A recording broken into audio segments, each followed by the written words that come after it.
and that once we file our supplemental BLA for cervical dystonia, we'll start to build out that therapeutics franchise.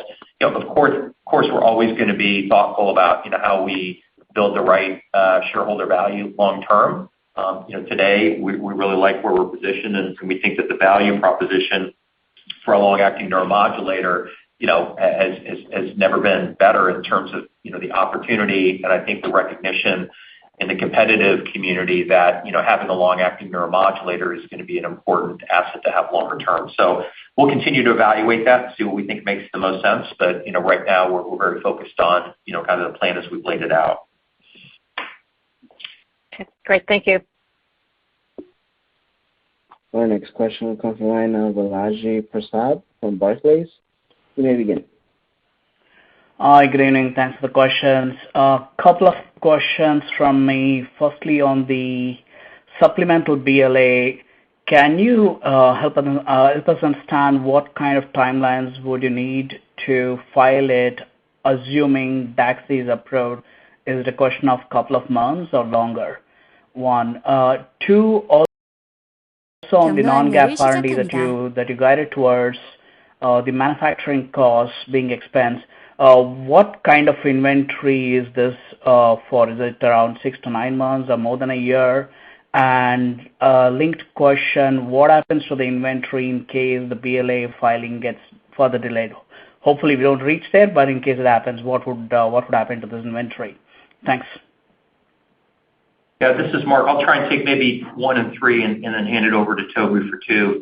The sBLA filing for cervical dystonia is teed up to be filed after we get approval for daxibotulinumtoxinA for injection for glabellar lines. Given that we've already wrapped up that phase 3 program, we would expect to submit not too long after the approval of the glabellar lines indication. And so, we think that is something that we can accomplish in a reasonable time frame, given, sort of the time that we've had to prepare that application. And then on the inventory that we've manufactured thus far, we've got a 3-year dating on the product that we've manufactured. So, we continue to feel like we're in a good position to be able to leverage and use that inventory. Obviously, it depends on timing, but we've got a good amount of inventory with good dating on it, so we feel we're in a good position there. Toby for number 2. Yeah, perfect. And just to expand on Mark's comments on the inventory, we have both drug substance and drug product inventory, and they each have sequential dating on them, so that further extends that.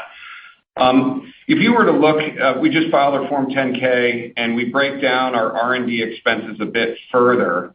And if you were to look at the back schedule there, of the approximately $99 million of non-GAAP R&D expenses in the year 2021, 40% of that was on manufacturing costs. The balance was between OPAL development costs and clinical expenditures. The OPAL development costs will continue to be, we estimate, to be flat year on year looking into 2022, whereas the clinical expenditures will continue to decline as we're not executing clinical trials, and that will be offset by the manufacturing costs for DAXI that are expensed in the period according to GAAP. Thank you all. Thanks, Balaji. Our next question will come from the line of Tim Lugo from William Blair. You may begin. Thanks for the question and congrats on what sounds like a productive Type A meeting. Can you talk at all how the sales force has shifted over the past 2 quarters following the CRL? I know RHA has done well. However, I assume there may have been some attrition given the delayed launch. Hey, Tim, this is Dustin. Actually, our sales force is in a really good place. We did not see any kind of break in trend as it relates to kind of turnover after the CRL. I think we feel confident that the Revance aesthetic strategy is a portfolio strategy, of course, anchored by DAXI, but those that have come into the organization see the value of RHA, they see the value of OPAL, they see the value of how we're approaching the market for Revance aesthetics, and are waiting and willing and ready and excited to sell DAXI upon approval. So we did not see a kind of significant turn. Of course, at the end of the year, for all sales organizations, you typically have some kind of turnover. We feel that it's been within healthy ranges and didn't see a significant change. We just hosted our team here live in our Nashville Global Headquarters and Training Center. It was the first time our team got to see kind of the kind of high-tech investment we've made toward the ejection centers, InnovateU, and others. And they left extremely excited and energized to sell RHA, OPUL, and are prepared upon DAXI approval. That's good to hear. And maybe can you give us a little more granularity on the Q1, Q2 growth expectations? I know coming out of COVID, utilization and visits have been very strong across the aesthetics industry. For these kind of typically seasonally strong quarters, are they going to be kind of turbo boosted this year? Yes, Tim, this is Mark. I mean, historically, as Dustin mentioned in the prepared remarks, there is seasonality in the business. And normally Q4 to Q1, you'll see a decline of kind of mid-teens to high teens. Given sort of the growth that we've seen in the market, I think that Q4 benefited from that. So on a relative basis, even though Q1 is likely going to be up on a relative basis, Q4 to Q1, that's probably a reasonable trend that you see. And again, we would expect kind of Q4 to be back up. So obviously, we're still in the earlier stages of launch, and sort of there's headwinds and tailwinds. Obviously, once DAXI is approved, that will be a tailwind. But that's the normal seasonal trend, even with the growth that we've seen in the market. All right, thank you. Our next question will come from the line of Douglas Tsao from H.C. Wainwright. You may begin. Hi, good afternoon. Thanks for taking the questions. Just one clarification. So in terms of the manufacturing runs that have been completed, have you also completed the needed analytical work to characterize those runs? Or is that is that part of the work that needs to be done in terms of putting together the resubmission? Thank you.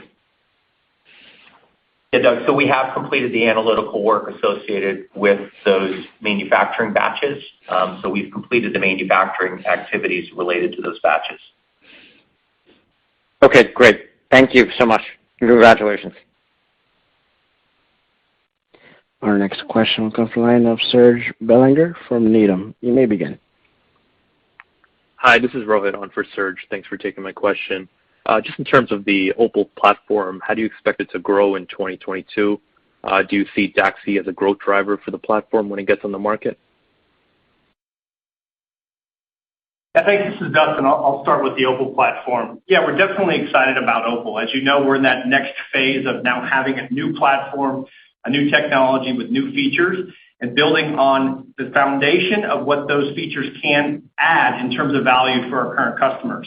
We're also focusing this year on migrating those HintMD customers over to the new platform, while also testing out these new features and expanding it.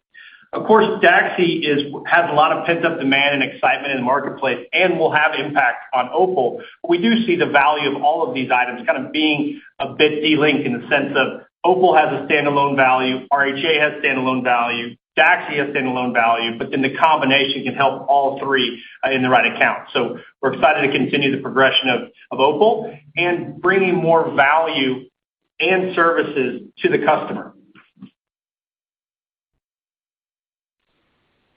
Great, thank you. Thank you. And I'm not showing any further questions in the queue. I'd like to turn the call back over to Mark for any closing remarks. Thank you, operator. In the coming weeks, we plan to participate in the Cowen Healthcare Conference. We welcome your requests for meetings at this event or directly through us. Feel free to reach out to Jessica if you'd like to schedule some time. With that, I would like to thank all of you for participating in today's call. This concludes today's conference call. Thank